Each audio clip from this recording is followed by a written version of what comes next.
Hello everyone, this is Jonathan Little, and I'm here today with the fourth installment of my new podcast, Weekly Poker Hand, where I go over one of my hands or one of your hands and I critique the play in it. This is apparently pretty deep in the tournament. We're playing 500 to 1,000 with 125 ante, it looks like.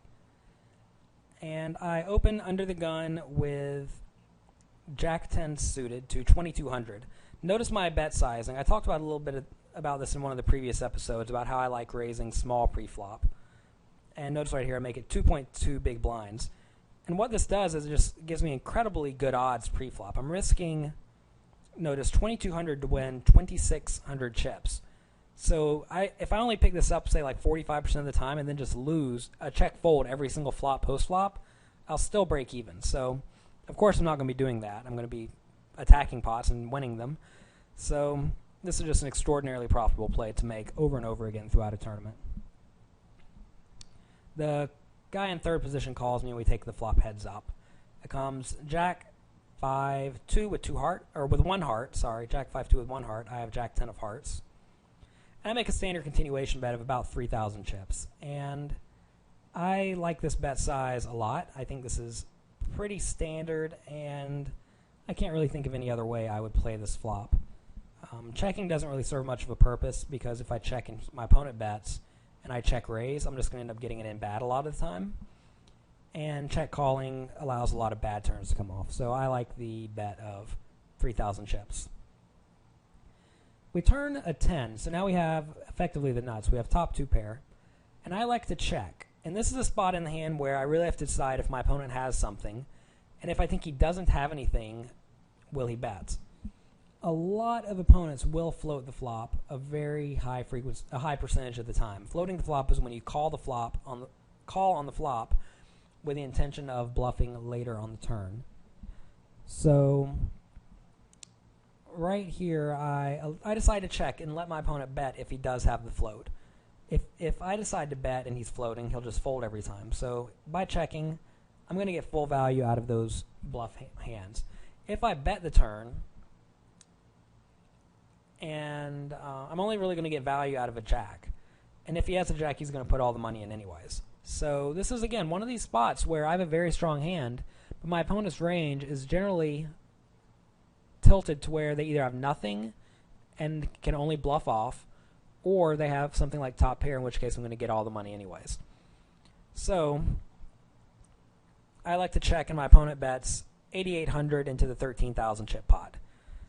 And now I have to figure out if I should shove or call. I think shoving in this spot actually looks relatively bluffy. It looks like ace-king or ace-queen that's just trying to steal the pot at this point, I think. So for that reason alone, I really like a check shove. You always want your made hands to look like draws and your draws to look like made hands.